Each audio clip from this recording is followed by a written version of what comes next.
Сайн байцгаана уу? Та бүхэндээ шинээр BMW сувгийн зүгээс энэ өдрийн мэндийг хүргье. Өнөөдөр бүгдээрээ Францын Гренобль хотоос 15 км зайд орших Вилларбоно гэдэг тосгонд болсон хэргийг сонсцгооноо. Хэргээ ярихаас өмнө нэгэн аалзны талаар товчхон дурдъя. Та нарын дунд энэ аалзны талаар одоо сонсож байсан хүн байгаа л бах.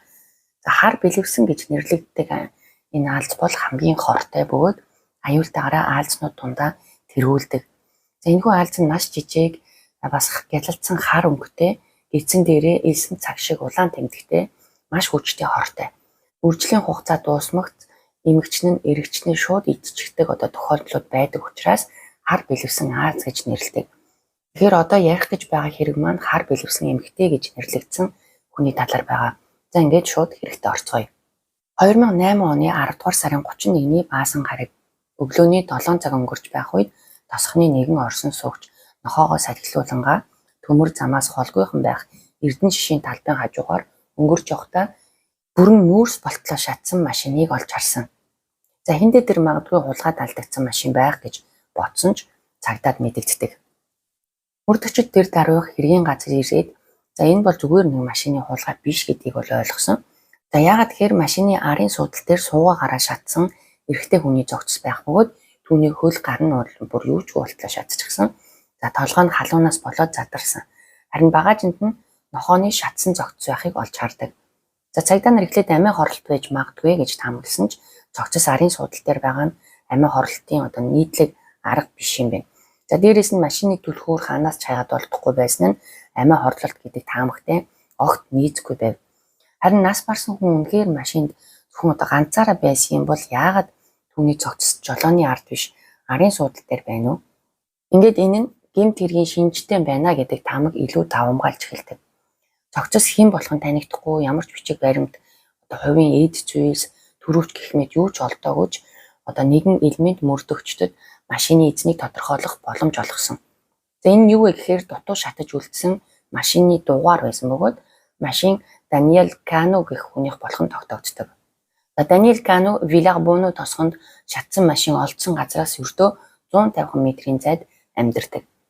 Цагдаа нарч Даниэль Каногийн гэр рүү яаран очоод хөнгөө байгаа болтой хинч хаалга тайлж өгөөгүй.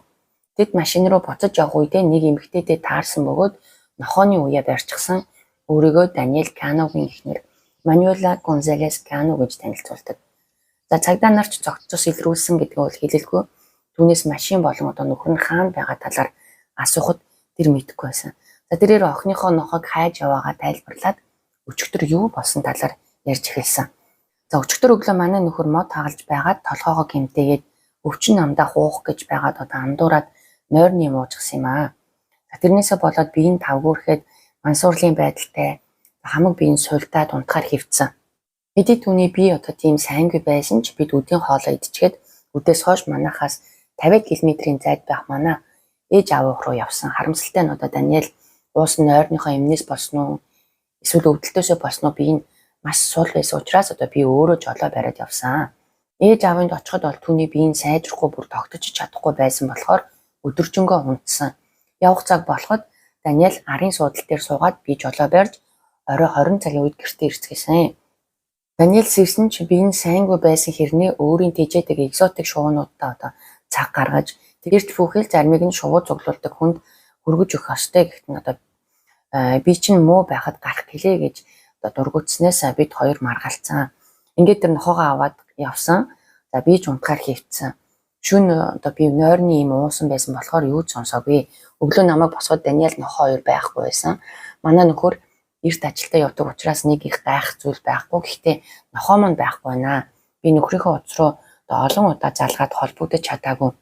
Тиймээс би нохоондоо санаа зовоод хайгаад явж гинэ гэж ярьсан. Ингээд мөрдөгчд гэрт нь ирж үзлэг хийхээр шийтгэхэд Мануэла дуртай зөвшөөрдөг. За тэдний хоёр давхар жижигхэн хэрний цэвэрхэн маш сайн арчилсан сайхан байшин тул амьдардаг юм байна. За гэртээ орсон даруйдаа Мануэла угаалгын өрөөнд нэг сейф бий. Гэхдээ сейф онгорхоо байгаа дотор нь юуж байхгүй. Шүн манайд хин нэг нь нэвтэрч хулгай хийсэн юм шиг байна гэж хэлдэг.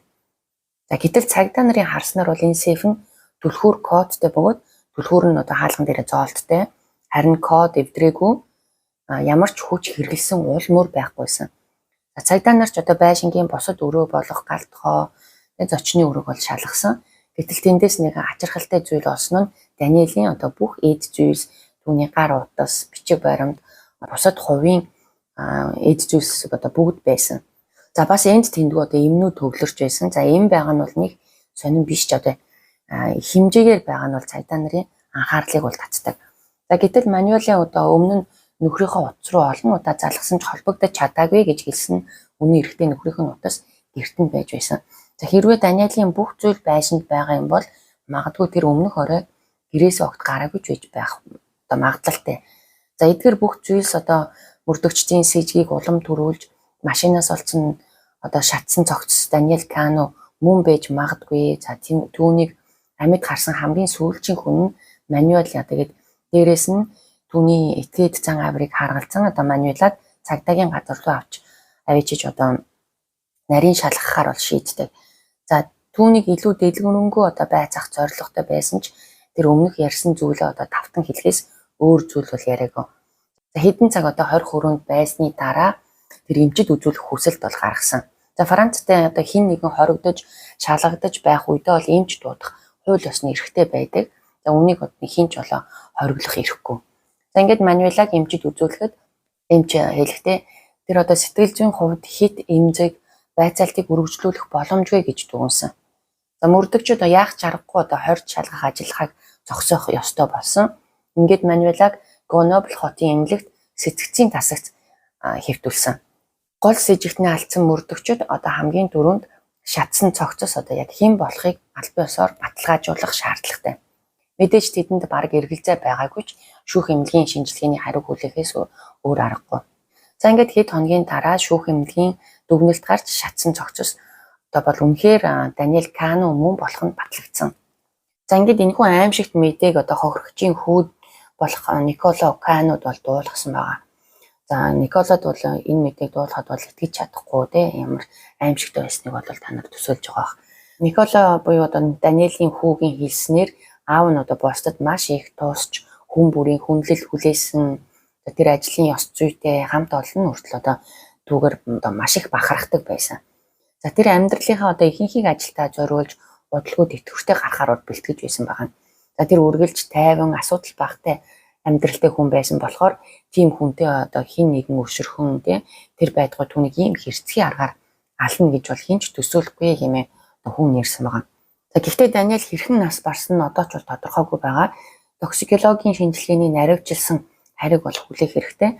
За токсикологийн наривчилсан шинжилгээ гэдэг нь одоо бие организмд ямар нэгэн химийн бодис илэрснийг нарийн тодорхойлсон албан ёсны шинжилгээний хариу. За мэдээж энэ нь бол хугацаа шаарддаг. За ингээд 12 дугаар сард шинжилгээний хариу эцэст нь гарсан. Даниэл Кано нас барах үед цуснд нь 2 төрлийн нойрны эм, мөн 1 төрлийн антипсихотик буюу сэтгцийн эмгэгийг одоо эмчлэхэд хэрэглэдэг ийм маш их хэмжээгээр бол илэрсэн байна. За Мануэлийн хэлснээр өвчин намдах уух гэж байгаад нойрны муусан гэдэгт бол огт одоо тохирохгүй байсан. За андуурлаа гэхэд бол 3 төрлийн хүчтэй эм одоо уун гэдэг бол маш их сонин. За үүнээс гадна эдгээр эмийг одоо хослуулан хэрэглэх нь маш аюултай бүр комдж оруулдаг юм байна. За мөрдөгчдийн олж мэдснээр бол Даниэл Кано ердөө нэг л эм хэрэглэдэг байсан нь тэр нь даралтны эм байсан. За Мануэл мөрдөгчдөд Даниэл саяхан ээжигээ алдснаас болж одоо сэтгэл санаагаар маш их ундаг болсон. Заримдаа шөнө унтаж чадахгүй хүрвэл одоо миний нойрны эмнээс нууцаар уудаг байсан гэж хэлсэн байгаа. За мэдээж энэ бүгдийг одоо Мануэлагаас тодруулах шаардлагатай байсан ч тэр эмнэлэг твтэн эмчлүүлж байгаа учраас одоо ямар ч аргагүй байсан. За ингээд мөрдөгчд хосуудын талаар илүү ихийг мэдхийн тулд хөршүүдээс байцаалт авсан. За хорооллын оршин суугчид бүгд л одоо нэгэн дуугаар л тэдний гэр бүл нь маш сайн хүмүүс тийм маш сайхан сэтгэлтэй, сайхан ааш замтай хизээч одоо тэдний сэжигтэй одоо тий зүйл ажиглагдаж байгаагүй гэцгэж байсан. За гисэн ч гэсэндээ нэг хөрш нь одоо сонирхолтой зүйл ярьсан нь 2008 оны одоо 10 дугаар сарын 30-наас 31-нд шилжих шөнийн 12 цаг 45 минутын үед нэг эмгэлбэрх одоо тийм чимээ сонсогдсон гэж хэлсэн. За мөрдөгчдийн хувьд бол энэ нь одоо машины дугуй дэлбэрэх үед гарах дуу чимээд бол төстэй байх магадaltaй гэж бодсон байгаа. Даниэлийг одоо хордуулаад түүний ухаангүй байх үед нь алуурчин одоо түүний машиныг галдан шатаасан байж магадгүй гэж үзэж эхэлсэн. За хөршийн Өөр нэг анхаарал татгаар хэлсэн зүйл нь 2008 оны 9 сарын 29-нд өөрөөр хэлбэл одоо хэрэг гарахаас сарын өмнө бидний гэрт гал гарсан гэж хэлсэн. За гал командын нэг ажилтны одоо ярьснаар гал унтраах гэж очиход нэг сонин сэтгэл төрсөн. Биднийг очиход галлын одоо ихэнх нь унтарчихсан байсан. За гал гарсан үед хүмүүс сандарч санаа зовсон байдалтай байдаг бол Мануэла огт тийм байгаагүй. Том өрөөнийхөө буудан дээр одоо маш тайван суугаад галынхныг одоо ажиллаа хурдан дуусгаад яв гэсэн байдалтай байсан. Гал яаж гарсан талаар Мануэла тайлбарлахдаа Даниэл оройн унтахдаа орныхоо хажууд лаа асааж тавьсан. Яагаад гэхээр ээжигээ нас барснаас хойш одоо лаа асааж унтдаг болсон гэсэн. Тэгээд шөнийн 4 цагийн үед Мануэла одоо Даниэлийн өглөөний цайг бэлтгэхээр босоход лаа насаалттай л байсан. Тэгээд галзуухан түүнийг байх хооронд одоо нохоо нь орон дээр үсэрч гараад лаг унгааснаас болж одоо гарсан гэсэн нэг тийм итгэхэд бэрх юм ярьсан байгаа. За гэхдээ асуудал бол байгаа. Галз өнөөгчд лааны ямар ч уул мөр олоогүй. За түүнээс гадна зүгээр нэг лаа ийм хэмжээний гал гаргах одоо ямар ч боломжгүй тийм богинохон хугацаанд тийм ээ. За дээрээс нь Даниэлийн гар хөлн түлэгдсэн тэр ухаангүй байгаа ч гэж тэр хэлээгүү. Тэгээд гал сүнөөгчд байшин одоо эргэж тойрч байгаад дээд давхрын өрөөнөөс олж эмнэлэгт хүргэсэн байгаа. За эмчнэр одоо цусны шинжилгээ авсан бөгөөд одоо маш их хэмжээний нойрны юм бол илэрсэн. За гэсэн ч тухайн үед одоо лавшруулж шалгаагүйдээс одоо энэ хэрэг зүгээр л санамсаргүй галт өмөр гэж бол хаагдсан байдаг. За энэ бүхнээс үзэхэд Мануэлаг ихний гол сэжигтэн гэж зааж байгаа ч гэсэндээ Мануэла эмнэлэг твцээр байгаа. Тиймээс Мануэлагаас мэдүүлэг авч чадахгүй гатсан учраас мөрдөгчд Мануэла болон Даниэл хоёрын харилцааг улам гүнзгийрүүлж шалгахаар бол шийддэг. За Мануэла Даниэл 2991 онд танилцсан бөгөөд анхныхаа уулзалтаар л одоо бие биендээ анхны харцаар дурлаж маш хурдан тотонсон байна. За тэр үед Даниэл 40 настай, Мануэла түүнээс 10 насаар бол дүү байсан. За тэд хоёулаа анхныхаа гэрэлтээс нэг хүүхэдтэй байсан. За Даниэл бүр хамтдаа амьдрах байшин барьж 6 жилийн дараа тэд бол гэрэлсэн байдаг. За хүүхдүүдийн хооронд бол ямар нэгэн ялгаа алагчлал мэдрэгддэггүй. Үнэхээр нийлэмжтэй, тогтвортой гэр бүл. За Мануэла гэрийн ажлыг бол төгс зохицуулж, хоёр хүүхдэд бол маш сайн анхаарал тавьдаг. За түүний охин Виржини одоо Даниэлийн хүү Николагаас 1 насаар ихч бөгөөд хоорондоо маш эвтэй. За Мануэла Николаг бол төрсөн хүүшлээ бол хайрладаг. Мануэла жолооны курс ажилладаг бол Даниэл үйлдвэрт ажилладаг. Гарын урд үдэ, ажилсаг тайван, сайн эцэг хүн байсан. За Мануэла гэр бүлийнх нь одоо ах дүү, найз нөхд нь одоо өгөөмөр халамжтай хүн гэж ярьсан. За гэр бүлийн зургуудыг харахад бол тэр үргэлж инээмсэглэж Даниэлийн тээвэрт аз жаргалтай харагдана. За үнэхээр ямар ч асуудал байхгүй мэт тийм ээ. За энэ бол одоо зургийн цомогт харагддаг төгс амьдрал. Гэхдээ Мануэлагийн амьдралыг гүнзгий ухаж судлахад мөрдөгчд тэр үнэхээр гэр бүлийн зураг дээр гардаг шиг хүн биш гэдгийг бол ойлгож эхэлсэн байна. За 2004 онд Мануэла жолооны шалгалтын одоо луйврын хэрэгт бол холбогдсон байдаг. За зарим хүмүүсийг шалгалт өгүүлэлгүйгээр мөнгө аваад жолооных нь үнэмлэхийг одоо худалдаж авч өгдөг байсан байна. За удалгүйдгээ энэ бүхэн нь илчлэгдэж түүнд 80,000 евроны торгуул ноогдуулснаар сургуулаа зарахад бол хүргэсэн. За энэ нь бол хосуудын санхуд одоо томоохон цохилт болсон. За гэхдээ Даниэл бодохдоо бол за би боломжийн сайн цалинтай юм чинь одоо энийг бол даваад гарнаа гэж бол итгэж байсан. За үүндээ Даниэл Мануэла хоёр маш их өөртөө санхүүгийн хувьд бол хүндрэлтэй байсан. 2008 оны 3 дугаар сард хэрэг гарахаас 7 сарын өмнө одоо банкны зөвлөгөн Даниэл руу уцтаад та нар орон сууцны зээлээ сүүлийн саруудад төлөөгүй байна. Яаралтай одоо нөхөн төлөх хэрэгтэй. За үгүй бол байшин чинь одоо хураагдчих шүү гэж ярьсан байгаа. За Даниэл бүр мэйл гайхаад юу гэсэн үг вэ? Юун орон сууцны зээл вэ гэж бол асуухад банкны зөвлөгөн түүнд 165,000 евроны одоо зээлийн тухай одоо ярьж байгаагаа хэлээд за энэ зээл нь одоо та хоёр хэдхэн сарын өмнө авсан гэж тайлбарладаг. За энэхүү утасны дуудлагыг бол аваад Даниэл бол гайхаж цочирдсон нь бол мэдээж нэгдүгээр тэр өөрийн мдээгүй байсан асар хэмжээний мөнгөний хамтран зээлдэгч болчихсон.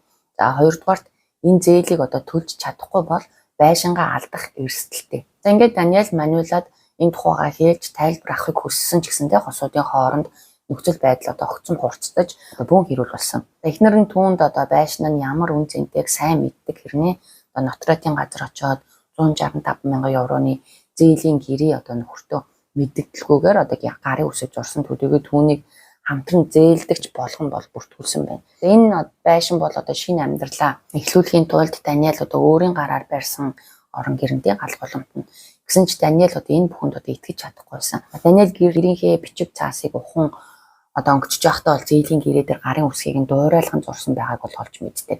За үүнээс хойш одоо Даниэл Мануэлийн хоёрын харилцаа муудаж Даниэл Мануэлад итгэхэ болсон бөгөөд бүр салах тухайгаач бол бодож эхэлсэн байна.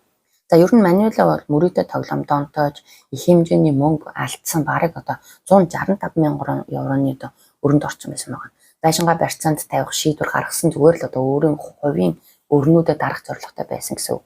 За үүндээ тэр өмнө нь бол охиныхоо нэр дээр эгчийнхаа нэр зээл авсан байсан. За гэхдээ энэ бол зөвхөн эхлэл нь байсан байна. За олон жилийн турш Мануэла одоо 10 мянгаар мөнгө завшсан одоо болохыг бол мөрдөгчд илрүүлсэн. За тэр байнга өөрсдийн хамтарсан данснасаа одоо өөрийнхөө данс руу мөнгө шилжүүлдэг байсан. Мөрдөгчдийн дүгнсээр Мануэлагийн нөхөр нь бол хэрвээ өгөх юм бол тийм ээ түүнд хид хідэн байдлаар ашигтай байсан. Түүний бүх өөр дарагдана. Даниэлийн одоо 234 мянган евроны амь насны даатгал бол шилжиж ирэх ёстой. За тэгээ мөрдөгчдийн одоо цорын ганц найдвар бол Мануэлаг гимээ хүлээх явдал. Тиймээс тэд одоо түүний өнгөрсөн амьдралыг шалгаж түүнд дарамт болох ямар нэгэн баримт олох зорилгоор ухаж эхэлсэн. Тэд бол үнэхээр олон зүйл илрүүлсэн байдаг. За юу гэхээр Мануэлагтай холбоотой хачирхалтай нөхцөлд одоо нас барсан хүмүүс өмнө нь ч гэсэн байсан байна. Ингээд та нарт одоо Мануэла гэж яг хин бэ гэдэг талаар бол ярьцгаая. Мануэла Гонзалес 1960 оны 10 дугаар сарын 14-нд Гренобль хотын ойролцоох Ла Мюр гэх тосгонд бол төрсөн. Түүний эцэг эх нь бол амьдралаа дээшлүүлэхийн тулд Испаниас Франц руу цагааталж ирсэн бөгөөд аав нь удлаа нүүрсний уурхайд ажилд орсон байдаг. За Мануэла нийт 8 хүүхэдтэй айлын 5 дахь нь мөн гэр бүлийнх нь санхүүгийн байдал тиймч сайн биш ч гэсэндээ тэд бие биедээ маш ойр хоорондоо маш эвтэй эцэг эх нь одоо хүүхдүүдтэй хайр халамж анхаарлаар бол дутаадаггүй бүхний одоо зориулдаг байсан. Үүнийг мэдэх хүмүүс Мануэлаг залуудаа баяр баясгалантай, анхаарал халамжтай, инэрэнгүй, бусдад туслах дуртай охин байсан гэж тодорхойлдог. Тэр бас маш үзэсгэлэнтэй хүмүүсийг амархан татдаг нэгэн байсан. 17 настайдаа анхны хайртайгаа учирч гэрэлсэн бөгөөд 1981 онд тэдний охин нь нэмтэлсэн. Гэсэн ч энэ одоо аз жаргал нь удаан үргэлжлээгүй. 1983 онд нөхрийнх нь би одоо үл мэдэгдэх байдлаар муудаж эмнэлэгт комын байдалтай 3 сар гаруй хугацаанд хэвтэн эмчилүүлсэн. Түүний цуснаас сэтгэл готрол болон нойргуудлын үед хэрэгэлдэг эмний найрлага бол маш их хэмжээгээр илэрсэн бөгөөд нөхөр нь одоо би ийм хэрэгэлдэг гэж хэлсэн ч гэсэндээ тэр үед бол тэр гомдол гаргаагүй. Дараа жил нь 1984 онд Мануэла бол охиныхаа ааваас бол салсан байна. Салсныхаа дараа ганц бие ээж Мануэла амжиргаагаа одоо залгуулахын тулд заримдаа одоо биеийн үнэлж мөнгө олдог байсан. Түүний үйлчлүүлэгчдийн дунд одоо Мишель Гарсиа гэдэг үнэт эдлэлийн дэлгүүрийн эзэн бол байсан. За нэг өдөр тэд хамт байх үедээ Мануэла Мишелийг одоо цааш харах үед нь кофеин дотор нэхийхэн хэмжээний сэтгэл гутралын эсрэг бол имийг бол хийсэн байна. За ингээд Мишелийг одоо ухаан алдаг унсныхан дараа одоо хэд хэдэн чек бичиж бол хулгайлж аваад явсан бөгөөд нэг чек нь бол 80 мянган франкийн чек байсан. Мишель ч хин нэгний тусламжтай одоо түргнэр эмнэлэгт хүргэгдэж амь насанд нь одоо аюул учраагүй өнгөрсөн. Тэрээр эмнэлгээс гарсныхаа дараа гэртээ ирж одоо чекнүүд нь алга болсныг мэдснээр цагдаад мэдэгдэж баривчлуулсан байна. Мануэла одоо энийг тайлбарлахдаа миний амьдрал их хэцүү хүүхдээ ганцаараа өсгөөд мөнгөний асуудалтай байснаас одоо сэтгэл готролд бол орсон. Тэгээд түүний чекнүүд нь ил байхаар нь авчихсан гэж бол тайлбарлсан байдаг. За ингээд тэр одоо 2 жилийн тэнсэн харгаазах ялаар бол шийтгүүлсэн. За 1989 онд Мануэла нэгэн баарны эзэн болох Франсуатай танилцсан. Франсуа нутгийн хүн биш ч гэсэндээ баар нь бол дайггүй орлоготой. Түүний хүмүүс хүндэлж маш хурдан хугацаанд олон үнэн үйлчлүүлэгчтэй болж чадсан байна. За Мануэла Франсуа хоёр маш хурдан дотн сойж удалгүй одоо хамт амьдарч эхэлсэн байгаа. За гэвч одоо 1989 оны 4-р сарын 29-нд нэг аимшигтай мэдээ Вилларбоно тосгоныг бол онцлогсон. За Франсуа гаражтал машин дотроо угаартаж нас барсан байдалтай олдсон бөгөөд за энэхүү дуудлагыг бол Мануэла өөрөө цагдаад өгсөн. Тэр түүнийг ухаангүй машинд сууж байгааг олсон гэсэн. За задлан шинжилгээгээр бас л сэтгэл гутралын эсрэг энэ бол илэрсэн байдаг. За энэ гэр бүлийнх нь одоо маш хачирхалтай сонин санагдсан бөгөөд түүнийг ямар ч юм хэрэгэлдэггүй гэдгийг бол баталсан. За гэр бүлийнх нь болон найз нөхд нь түүнийг амиа хорлох хүн биш гэж бол үзэж байсан ч харамсалтай нь мөрдөгчд хэргийг одоо илүү гүн судлаагүй. Учир нь энэ бүхэнд бол Мануэлаг буруутгах шууд нотлогоо олдоогүй учраас Мануэлаг огт сэжиглэлгүйгээр одоо барахгүй хэргийг амиа хорлсон гэсэн дүгнэлтээр бол хаасан байна. За Франсуа нас барснаас хэдэн сарын дараа Мануэла Тьерри гэдэг нэгэн эртээ бол танилцаж хамт амьдарч эхэлсэн. За гэвч 1991 оны 4-р сарын 6-нд Вилларбоно тосгонд дахин нэг эмгэнэлт явдал болсон. За тэр өдөр хөршүүд Мануэла болон Диегийн гэрээс утаа гарч байгааг анзаарч даруй гал сүнөөгчдийг бол дуудсан. За гал сүнөөгчд удалгүй ирж байшинд ороод галын хаанаас гарч байгааг хайж өрөөгөр бол шалгаж явсан. За эцэст нь тэд бол дээврийн давхурт байгаа ханийн шүүгэнээс гарч байгааг бол олсон байдаг. За шүүгэн дотор бол овоолсон шатаж байгаа сонины хажууд Диегийн амьгүй цогц байсан. За түүнд хийсэн токсикологийн шинжилгээгээр Диегийн цуснд бас функцаагаас олдсон эмийн бол найрлага бол илэрсэн. За мэдээж Мануэлаг байцаахад тэр өөрийгөө огт холбоогүй тэрий амиа хорлсон байх магадaltaй гэж бол мэдгдсэн байдаг. За гэхдээ энэ удаа бол амиа хорлолт гэдэг тайлбар бол үнэхээр итгэхийн аргагүй байсан. За мөрдөгчдийн хувьд энэ бол хүн өөрийгөө хөнөөх ердийн арга бол огт биш байсан. За ингээд Мануэлаг баривчилж түр хорих ангид бол хордог. За энэ удаа Мануэла хууль шүүхийн гараас мултрах боломжгүй мэт бол санагдаж байгаа. Гэхдээ бүх зүйл өөрчлөгдсөн. Учир нь Мануэлагийн нууц амраг цагдаагийн газар ирж Мануэла хэрэг гарах үед надтай хамт байсан. Тиймээс Диегийг алах ямар ч боломжгүй гэж мэдгдсэн. За энэ нууц амраг нь хэн байсан гэж та нар бодож байна? Даниэль Кану. 17 жилийн дараа машинда шатсан байдалтайгаар олдох Мануэлагийн ирээдүйн нөхөр Даниэль Кану. 1991 оны үед Мануэла Даниэльтэй нэлээд хэдэн сарын турш нууц харилцаатай байсан бөгөөд Диеги бол үнийг нь огт мэдээгүй байсан. За ингээд Мануэлаг 11 хоног хорсны дараа суллаж түүний эсрэг бүх шүүх ажиллагааг зогсоосон. За энэ олон жилийн хугацаанд Мануэлагийн амьдралыг эргээд харахад Мануэлагийн хэрэг хийх хэв маяг нь ерөөсөө ч өөрчлөгдөөгүй нь харагдаж байгаа. Тэгээ хохирогчдын цусны төрөл бүрийн ийм илэрсэн, гал туймар гарсан тийм ээ. За ийм олон тохиолдлын дунд хоригдохгүй явж чадсан нь үнэхээр гайхмар. Мануэла ялгүй мултарсан шалтгаан нь бол тэр буруугүйдээ биш, зөвхөн нотлох баримт хангалтгүй байсных. За Мануэлатай холбоотой бүх нууцлаг үхлүүдийг ярьж дууссан учраас эргээд бүгдээрээ 2008 он руугаа очицгоё. За эцэст нь тэр 2008 оны 12 дугаар сарын 4-нд эмнэлгээс гарсан. За гараад түүний бие сайжирсан байсан ч эцэг эхэндээ амьдарч гадуур зугаалж үзэсгэлэгт оролцож ресторантгаа олж олон хүмүүстэй уулзаж эхэлсэн. За товчор хэлэх юм бол юу ч болоогүй мэт амьдралаа энгийнээр үргэлжлүүлсэн байна. Харин мөрдөгчд бол огтхон ч бууж өгөөгүй. Тэдний зорилго Мануэлаг ахин хорж байцах хангалттай шалтгаан олох байсан болохоор түүнийг эмнэлэгт хэвтгээс өмнө гэрт нь хийж байсан үйлчлэгээ үргэлжлүүлэхээр шийдэж Мануэлатай тэднийд очиж гэрийн булан тохойг юу ч үлдээлгүй онгодсон. Гэвч хамгийн хачирхалтай нь Диваны бүтээлгэнд ороос 28,000 еврогийн бэлэн мөнгөтэй олон дугтуйг гарч ирсэн. За Мануэлад ямар ч сэтгэл хөдлөл илрээгүй нэг ч тайлбар өгөөгүй. За энэ мөнгнүүд хулгайх уу, харт амхны 8-ны хуу ямар нэгэн гэмт хэрэгтэй холбоотой юу? За хэрвээ Мануэлаг ийм жижиг хэрэг дээр хорж шалгах юм бол мөрдөх ажиллагааг эрсдэлд оруулах учраас Мануэлагийн утсыг чагнахаар бол шийдсэн. За Мануэла нөхрийнхөө үхлээс илүүтэйгээр санхүүгийн алдагдaltaй харамсаж мөнгөний талаар илүү их ярьж байгаа нь бол тогтогдсон. За жишээлх юм бол тэр Николаде буюу нөхрийнхөө хүүдээ ярихдаа чи ганцаараа бол алдагдaltaд орчихсон юм биш. Би ч бас маш их алдагдaltaд орчход байна. Сарын 3,000 евро ойлгож гинүү гэсэн байгаа. За мэдээж хэрэг Никола болж очиртойж амьдрал зөвхөн мөнгөн дээр тогтдгүй гэдгийг хэлэхэд Мануэла бол тэрийг бол давтан тийм ээ. За их мөнгөний алдагдaltaд орсон байж нөхрөө алах ямар ч шалтгаан байхгүй гэж зүтгэж байсан. За энэ ярианаас хэдхэн хоногийн дараа цагдаа нар нэгэн нэргүй захаа хүлээн авсан. За энэ загтал нь Николо Каног алуурчин гэж буруутгасан байсан бөгөөд Никола маш их арх ууснаас болж аавтайгаа муудалцсан тэдний хэрүүлэн маш их ширүүлсэн гинэ. За тэгээ мөрдөгчд загтлыг маш нухацтай авч үзсэн ба Николаг буруутай гэж үзсэндээ биш.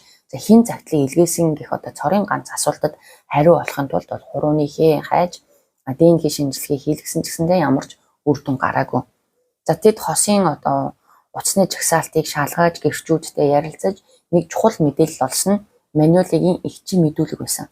За тэрээр 2008 оны 10 дугаар сарын 31-ний өглөө Мануэла аав ээжтэйг утсаар ярьсан бөгөөд Даниэль Каногийн үхлийн талаар тэдэнд дуулгасан гэсэн мэдээлэл өгсөн байна.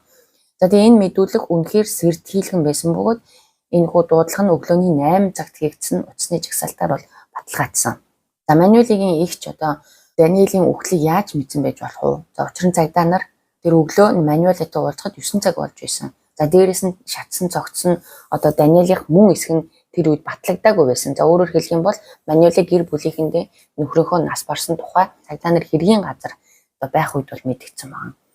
За ингээд 1 жил хагасын мөрдлөгийн дараа мөрдөгчд эцэст нь хангалттай нотлогоотыг гэж үзэж 2010 оны 3 дугаар сарын 23-нд Мануэлаг баривчилсан. За тэр байцаагдаж байхдаа эхний удаагийнхтайгаа яг адил тайван дөлгөн бүх асуултад төвөггүй хариулж байв. Гэхдээ энэ удаа мөрдөгчд бүрэн бэлтгэлтэй байж байцаалтын өрөөнд камер суурлуулж хажуугийн өрөөнд нь сэтгэл судлаачдыг суулган Мануэлагийн хариу үйлдэлийг шууд ажиглуулж байсан. За гисэн ч тэр өргөжлүүлэн өмнө хэлсэн мэдүүлгээд авцаар байсан бөгөөд болсон хэргийг хүлээн зөвшөөрөхгүй, нөхөртөө маш их хайртай байсан, түүний амь насыг хөнөх ямар ч алтгаангүй гэж мэдгцээр байсан. Гэтэ мөрзөн байцаалтын шүүгч хэргийг хангалттай нотлогдсон гэж үзэж Мануэлаг аллах болон аллах хийхийг оролцсон хэрэгээр буруутгаж Шумбегийн хотын 20 ангид шилжүүлсэн байна. За ингээд 2014 оны 4 дугаар сарын 14-нд Гренобль хотын шүүхийн танхимд Мануэла Гонзалесын шүүх хурал эхэлсэн. Түүнийг 2008 оны 9 дугаар сарын 29-нд гал тавьж аллах хийхээр завдсан нөхөр Даниэль Каног 1 сарын дараа хөнөөсөн хэрэгээр буруутгаж байсан. Даниэлийн ойр дотныхон энэ шүүх хурал нь хэдэн жилийн турш тэдний зовоосон асуултуудын хариу өгнө гэж найдаж байв. Харин Мануэла үргэлжлүүлэн өөрийгөө хамгаалж амьдралынхаа хамгийн сайхан жилүүдийг би нөхөр, охин, хойд хүүтэйгээ өнгөрөөсөн. Намайг хамгийн хайртай хүнээ алсан гэж буруутгаж байгааг би бол төсвөрлөж чадахгүй байна гэж хэлж байсан. Харин түүний өмгөөлөгч нь Мануэлаг судлах хүсэлт гаргадаг. Учир нь үйлчлүүлэгчийн эсрэг хангалттай бодит нотлохоо бараг байхгүй, бүх зүйл зөвхөн таамаг давхцал нөхцөл байдлын шинжтэй байна гэж үзэж байсан. Дээрээс нь түүний өмгөөлөгч хэвлэл мэдээлэл ихнийг Мануэлаг бодит хүн биш, хитрүүлсэн, аимшигын шинжтэй, худал дүрсгэж хар бэлэвсэн эмэгтэй, залгиддаг эмэгтэй гэх мэтлэн байж болшгүй өгнүүдээр хийж түүнийг боомлж байна хэмээн буруутгаж байсан. Гэвч Мануэлийн өөрийнх нь зан авир түүний дүр төрхийг сайжруулахад огтхон ч тус болоогүй. Шүүх хурлын үеэр түүний харц нь маш хүүтэн хариултууд нь өөрчлөн тооцоолсон юм шиг маш их бодож байж хариулах, тэр өөрийгөө үргэлж хохирогч болон харуулж байсан. За эцэст нь 2014 оны 4 дугаар сарын 18-нд 5 хоног үргэлжилсэн шүүх хурлын дараа Мануэла Гонзалес Кану Даниэль Каногийн амь насыг санаатаагаар хороосон хэрэгт буруутгагдаж 30 жилийн хорих хол тогтоосон. Даниэль Каногийн ойр дотныхонд энэ нэг ёсны тайвшрал болсон. За өмнөх Франсуа Терри хоёрын хэрэг аль хэдийн хаагдсан учраас тэдний үхлээр шүүгдэх боломжууд шүүх болон олон нийтийн нүдэнд Мануэль бол эдгээр эмгэнэлт явдлуудын гол үүрэг гүйцэтгэсэн хүн гэж харагдаж байсан. Ял сонссон даруйда Мануэла давж заалтах хүсэлт гаргасан бөгөөд өмгөөлөгчд нь дараагийн шүүх хурал хүртэл түүнийг сурлахыг бол хүссэн. За итгэмээргүй нь энэ хүсэлтийг нь зөвшөөрсөн байдаг. За хамгийн сонин нь хуулинд шийдвэрлэх хугацааны үндэслэл гэдэг заалт байдаг юм байна. За хэрвээ сэжигтнийг хорсноос шүүх хурал хүртэлх хугацаа хэд урт бол сэжигтнийг судлах боломжтой. За дээрээс нь тэр үед шүүхийн ачаал асар их байсан тул давж заалтах шүүхийн хугацаа хуульд нийцсэн хугацаанд бол тогтоогдоогүй. Мэдээж хэрэг энэ шийдвэрийг Даниэлийн ойр дотныхон түнчлэн олон нийт бол маш муу хүлээж авсан нь ойлгомжтой. За ямар ч тач 2015 оны 9 дугаар сарын 21-нд Мануэла Гонзалес шоронгоос суллагдаж шүүхийн хяналтанд ор байхаар бол шийдвэрлэгдсэн байгаа. За 7 сарын дараа 2016 оны 5 дугаар сарын 23-нд Мануэла Валонс хотод давж заалтах хуралд бол оролцохоор ирсэн. За энэ удаа Мануэла хар үснээсээ салж үсээ бараг танихдахын аргагүй алтан шараар будсан, том хар хүрээтэй нүдний шил зүүсэн байсан. За олон хүний хувьд энэ өөрчлөлт нь тэр өөрт нь наалдсан хар бэлэвсэн юм гэдэг дүр төрхийг авч хайж байгаа мэт харагдсан байна. За давж заалтах шүүхийн үеэр Мануэла үнэхээр гайхмаар хүсэлт гаргасан нь Даниэлийн ээжийн шарлыг дахин ухаж гаргаж шалгахыг хүссэн. За учир нь түүний хэлснээр Даниэль ээжийнхээ авсанд би тань дээр удахгүй очно гэсэн захиа оргисон гинэ. Мануэлагийн өмгөөллийн хувьд энэ бол Даниэлийг өөрийгөө хөнөөхөөр төлөвлөсөн нотлохоо. Тиймээс Мануэла бол үнэхээр гим зэмгүй гэсэн баталгаа гэж үзэж харин Даниэлийн ойр дотныхон ялангуяа түүний хүү бол энэ үсэлтэд маш их зочирдож энэ бол ёс суртахуунгүй хэтэрхий ёс бус байна гэж эсэргүүцсэн. За эцэст нь шүүх Мануэлагийн энэ хүсэлтийг татгалзаж 2014 оны 4 дугаар сарын 18-нд гаргасан шийдвэрийг бүрэн хүчинтэй хэвээр нь үлдээж Ингэснээр Мануэле Гонсалес 2 дахь удаага буруутгагдаж иргэд шорон руугаа илгээгдсэн байна. За удалгүй дээр Европын хүний эрхийн шүүхэд хандаж гомдол гаргасан ч түүний хүсэлтийг бол хүлээж аваагүй татгалцсан. За одоо Мануэла Гонсалес дахин давж заалдах ямар ч боломжгүй болсон. Гэхдээ тэр одоо ч шоронд байх явцдаа одоо өөрийгөө гин буруугүй гэсэн гэж мэдээлсээр байгаа. За ингээд өнөөдрийн бичлэг маань өөр өндөрлөж байна. Та нар энэ хэргийн талаар юу гэж бодож байгаагаа сэтгэл хэсэгт бичиж үлдээгээрэй. За дараагийн бичлэгээр уулзтлаа. Түр баяртай.